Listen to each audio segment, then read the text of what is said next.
and I verse. We all exist for the same reason. I'm soaking up knowledge, learning lessons in the sun. I'm raised amongst infinite ones, divinity sprung from an idea of religion. Well, that's just an idea. Mind's eye opaque In this dirty shark tank, the beat beats him like a drum in the movie drum line. If you an opponent defeat with the intellectual promise from this diamond in the rough, immaculate past the raps, mic in the blunt, jokers like global butt, double weight the magnums.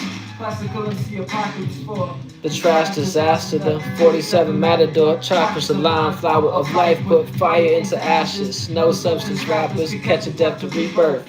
Kanye West in the beginning, now you look in prime time. Remember my life with Pablo Dion. Passing to the end zone, path the pot if you smoke. Dope and indica, the young indigo. See me in real life, have you thinking what it's like while I hustle over skill mics, feel the vibe, hit the beat right. Ali in his prime, Tyson fighting for his pride. the tattoo on the face, but you fakes and utter dismay.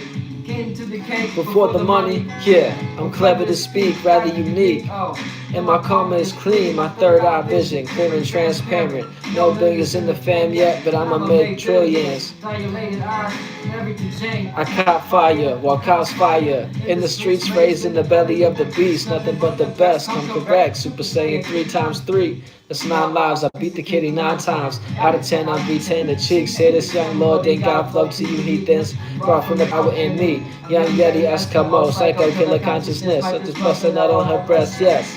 Suck away the stress. In the meantime, I'll roll a doobie. You know, it's for the meantime. Brought the box, so I ate it up. Make sure the jookie right first and then ignite her and make her bite the lip. The iller than the future says she fiend for it. I like that pussy shave. That little rectangular patch, mommy nice in the sundress. She the moon, I'm the sun. Put cement In the beat, in the closed casket. Now you rest in peace. No disrespect, you see. We even held a candlelight vigil. The disrespect, you see. Can't touch my cheese.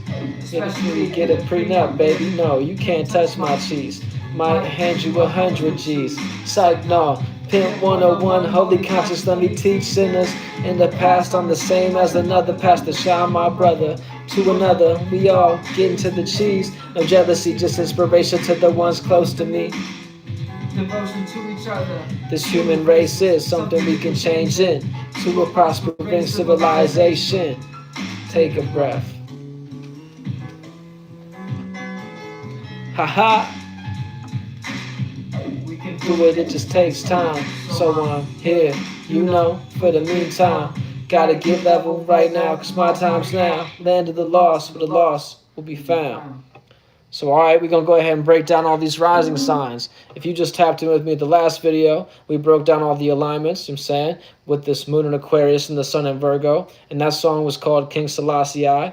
You can check that out on my Origins album, as well as the previous song that I played on the last live was called Third Person, you know what I'm saying? So go ahead and check those out. We're going to go ahead and get into these rising signs. So starting with Aquarius, first house, rising and ascendant, and then we're going to finish it up with Pisces, first house, rising and ascendant. So for Aquarius, we got individual association. So you're essentially feeling comfortable in your association and your individuality and your personal affairs based on what you're associated with.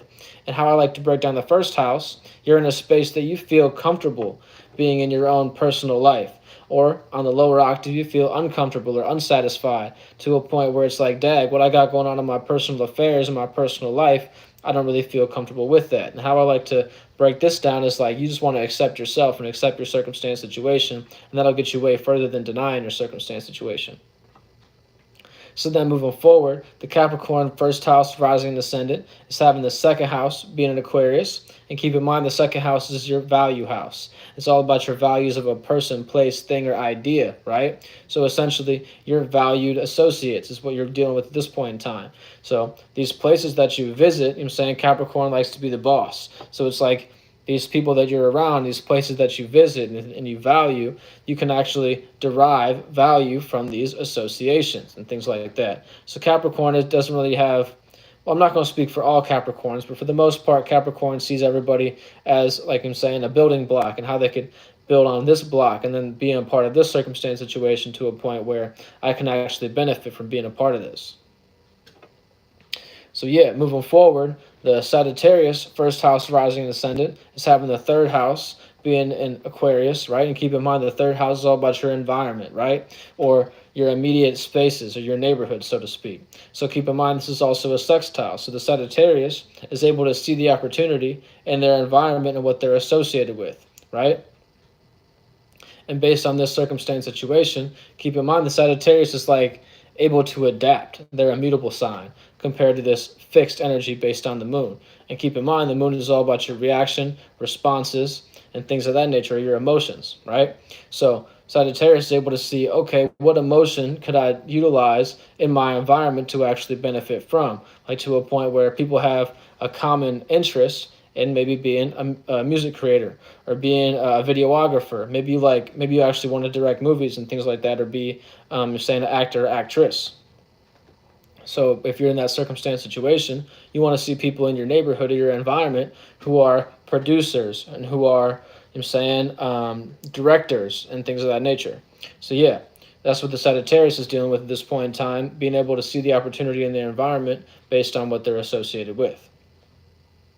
Or you're on the lower octave to a point where, dag, this environment or this neighborhood that I'm a part of is kind of non-beneficial. Like people don't have a common interest. People don't actually feel comfortable associating at this point in time based on it maybe being dangerous and things like that. So then moving forward, the Scorpio rising, first house and ascendant, is having the fourth house being Aquarius. And keep in mind, the fourth house is all about your private matters, your home, you know what I'm saying, and things close to your heart is another way to break it down. So essentially, they're dealing with their private associations or the private associates. So it's like Scorpio is kind of in this space where they not really categorize. I don't know if that's the right word, but they put people, you know, saying in certain boxes so that way they can deal with them properly. So you're in a space where you have to learn to actually be more overarching and see how could I actually associate with people more genuinely. Paul Capo said he got Aquarius in the ninth house. That means you're a Gemini rising, or you got like cusped houses. You know what I'm saying? But how I'm breaking this down is going to be for, you know what I'm saying, each circumstance situation depending on where you got this Aquarius, you know what I'm saying, in your houses. So you don't actually have to be a Gemini rising, but most Gemini risings have the ninth house being an Aquarius. Go ahead and check your chart and see where it's participating. But yeah, you said you understand. That's what's up. But yeah, moving forward, like I'm saying, the Scorpio, they have to learn to be more in that overarching circumstance situation and be more genuine to a point where it's like, okay, this is what I'm associated with and this is what the kind of groups I'm dealing with. But how could I actually be more genuine in my home? And how could I be like open to what other people are associated with? And how could I actually, I'm saying, benefit from this group being in my private matters and things like that? And then moving forward, the Libra first house rising and ascendant. You know what I'm saying? Shout out to you. You know what I'm saying? You said you do astrology too. That's what's up. You know what I'm saying? At the end of the day, we all do. Us knowing the time of the day, that's astrology.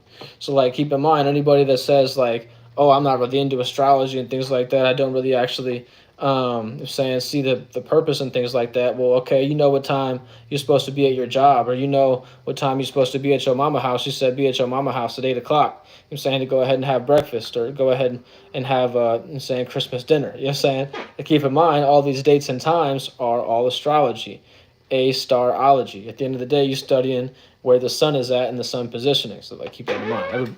Everybody in astrology, even if they don't want to admit it. That's a whole nother topic. We get into the Libra in the fifth house. Pardon me, Libra having Aquarius in the fifth house. So keep in mind, this is a trine for the Libra.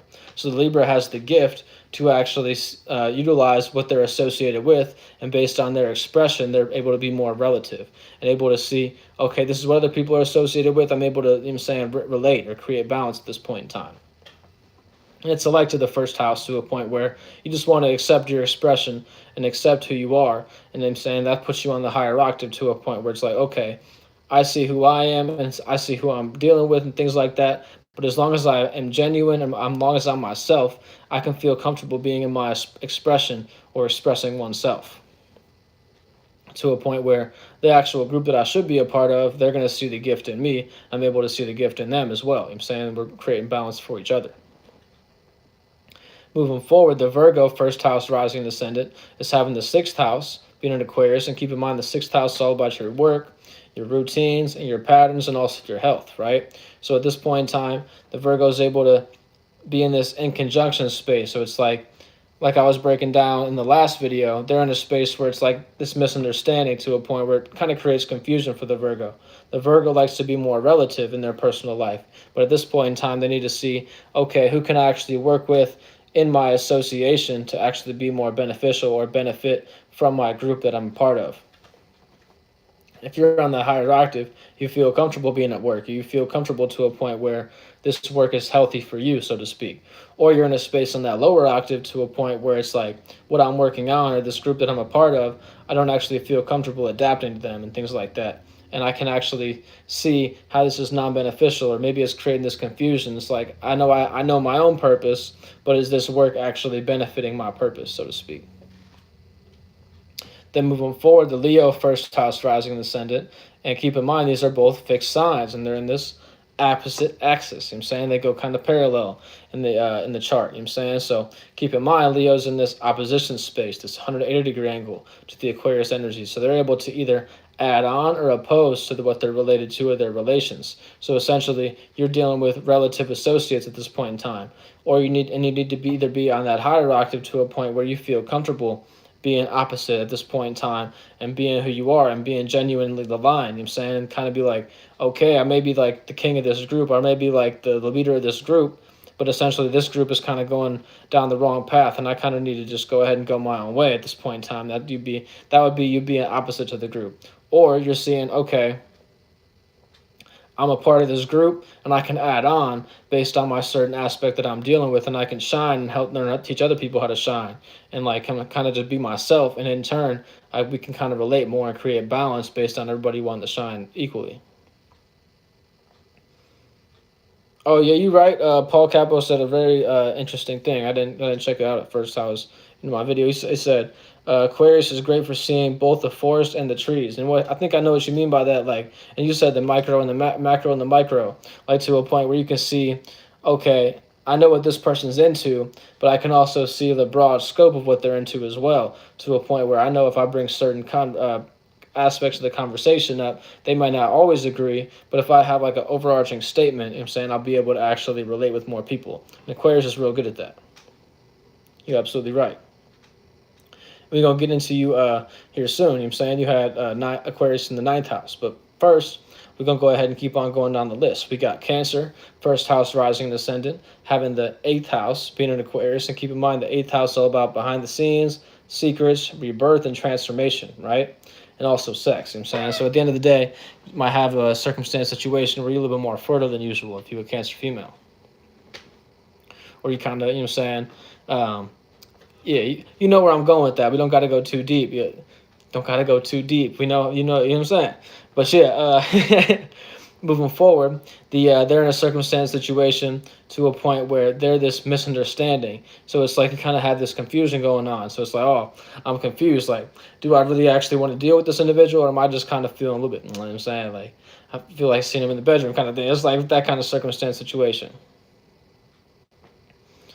But yeah, moving forward, you know what I'm saying, like I'm breaking down, they have these secret associations or these transformative associations at this point in time.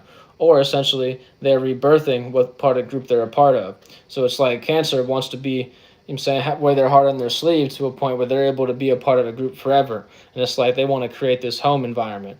But Aquarius is more in a space where they kind of want to, you know what I'm saying, make the whole world their home and make everybody that they're associated, you know what I'm saying, with like a part of their actual group or part of their home.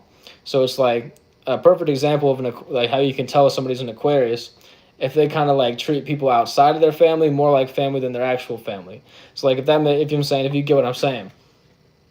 So the Cancer may misunderstand this energy at this point in time to a point where you might have to actually transform circumstance situations and not be a part of this certain group even though you care about them and things like that.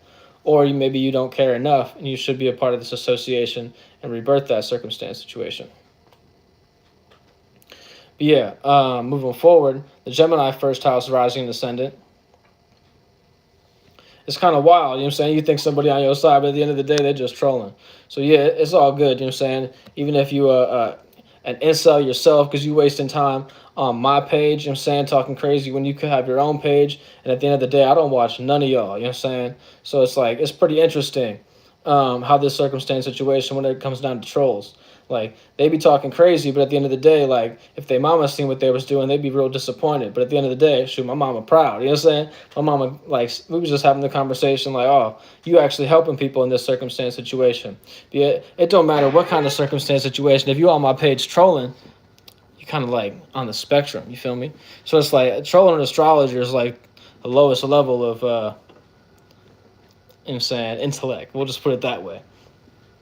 But yeah, getting back to the point, yeah, you kind of, you know what I'm saying, it is what it is. Like, I don't really care who y'all are, you know what I'm saying, but it doesn't really matter.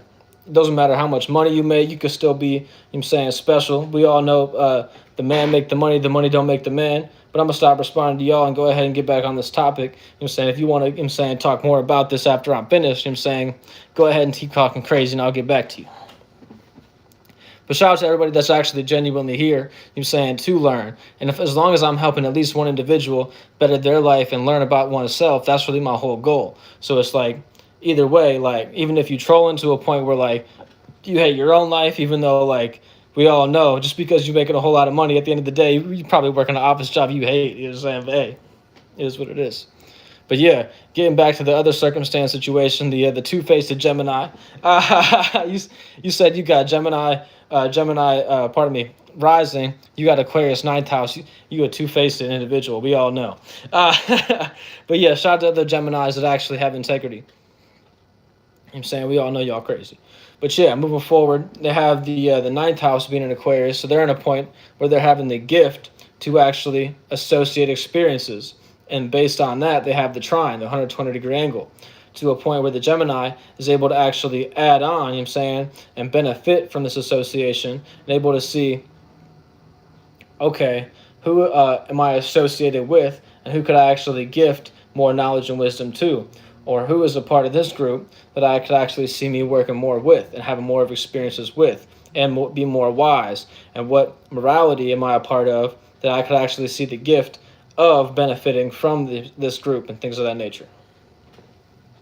So you essentially, on the higher octave, if you're feeling comfortable in your experience and you're feeling comfortable actually learning more from these individuals and being a part of this group, and say you could actually add on to these circumstance situations, or you're on the lower octave to a point where you're actually becoming stupid or being a part of this group and things of that nature. And you have the gift to be a part of a group that actually doesn't benefit your circumstance situation or your experience.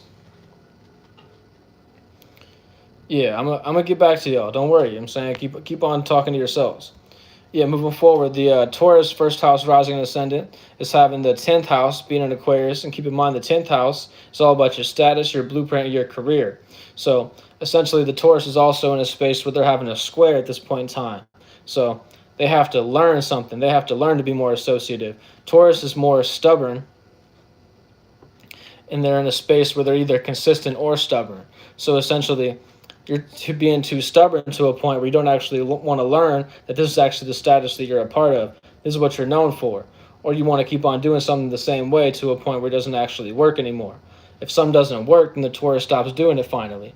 It has to be in a space where it literally doesn't work. Like they can't even make no more money, and like they can't accumulate enough money to eat and things of that nature. So like Taurus, most Taurus love to eat, you know what I'm saying? So if they're in a space that they can't actually accumulate money to get their food, they can't actually be in that space where like, oh, I can take my time eating and things of that nature. Shoo, you gonna be meeting the bullhorns. So like essentially the Taurus wants to learn to be in a space before that occurs and be in the space where I can actually benefit from my status and I can actually benefit from standing on business. So essentially you want to see, am I a part of a group that can actually benefit from my circumstance situation? Or you're in a space where it's like I'm being a little bit too stubborn and this group that I'm a part of doesn't actually work anymore and I have to be a part of a new status and have to learn to change up. And keep in mind, this is like one of y'all last chances before the full moon occurs. So like you kind of want to get things rectified before we have this full moon in Pisces. So it's like that last circumstance situation that you can rectify things before we actually fulfill everything, either you satisfied or unsatisfied. Moving forward, the Aries in the 11th house is in a space. Pardon me, Aries rising is having Aquarius in the 11th house. It's like I'm thinking about reading this right now, but I'm at the end of the day, I'm like wasting my time because people just like talking stupid. But at the end of the day, we're gonna get to y'all. Don't worry. Keep on saying crazy stuff. I'm cool with it. Actually, I'm gonna read this one. For a guy that hasn't accomplished anything, you sure do think that you're smart. You don't even know what I've accomplished. At the end of the day, this is in a space that I've helped way more people, and I got way more readings and things like that than you could ever even dream of actually having. Like your name is Simon Wellington's fat mama. At the end of the day, like we all know that you got no life, and you just over here trolling because you think like this is what gets you a rise. Someone actually responded to you. Yeah, you know what I'm saying. But yeah, Aries' first house rising ascendant is having the Aquarius in the 11th house. They're able to see the opportunity based on whatever group they're a part of and their public persona that they're dealing with, to a point where it's like, oh, we're all a part of this group. We all kind of have this same alike association, or have this same like public persona. It's like thinking about like people that are in like cultures and things of that nature. I want to say like the weed culture. At the end of the day, they have a common goal. You're saying they want to have weed legalized, so they're all a part of this group. At the end of the day, they all have different expressions and different charismatic gifts, but they're all utilizing them for a common goal. That's kind of what the Aries wants to be a part of. They want to see that they're in a space that I can actually work with others to actually benefit and accomplish our goal. Or we want to look at like people that are even in politics and things of that nature. Like we all have a common goal to essentially better the country or better our government and things of that nature. So we all may have different aspects of the government, but we all actually want to better our circumstance situations. Like they all have different charismatic gifts and different, I'm saying, characters, but they're all trying to have the same common goal. But yeah, moving forward, the Pisces first house rising and ascendant is having the Aquarius in the 12th house. And keep in mind, the 12th house is all about dreams, illusions, nightmares, false belief, and also faith. So essentially, you're in a space where you have faith in your associations, or you're realizing, dag, this might be actual false faith. Or like, this is like an unfaithful association. So it's like you have a false belief. So on the higher octave, you have faith, and this faith is actually benefiting you. And you're seeing that I'm a part of this group, and we could actually see farther horizons and things of that nature. So it's like the 12th house is a very Jupiterian house. So you're able to see like behind the scenes and see like, I have this belief and this faith, but I can't actually see this, and it's not really tangible, but I have belief in it. So it's like, you either have that faith to a point where it's accumulating. You could actually see yourself and see people that are associating with that same dream. And they see, oh, dang, we can actually have this realized, and we can see further horizons.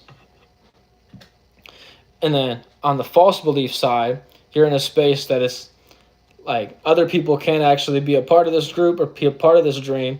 But at the end of the day, keep in mind that if you're dreaming something that nobody else has dreamed before, you're actually kind of in a more beneficial space. So it's like, you can see yourself doing something that nobody else has ever done. That's still positive. So it's kind of like that give or take space. You're like the Pisces at the end of the day is a little bit delusional themselves. So if you actually kind of believe in your delusion, you kind of more benefit at this point in time. So let's go ahead and respond to these individuals. I'm saying we're going to start from the top. Dude said, repent or perish. You're in the demonic realm. At the end of the day, you the one on my page talking crazy. So you're saying, you ain't no Jesus. You ain't saving nobody. And then we already responded to this individual talking about they're an incel because they on my page talking crazy.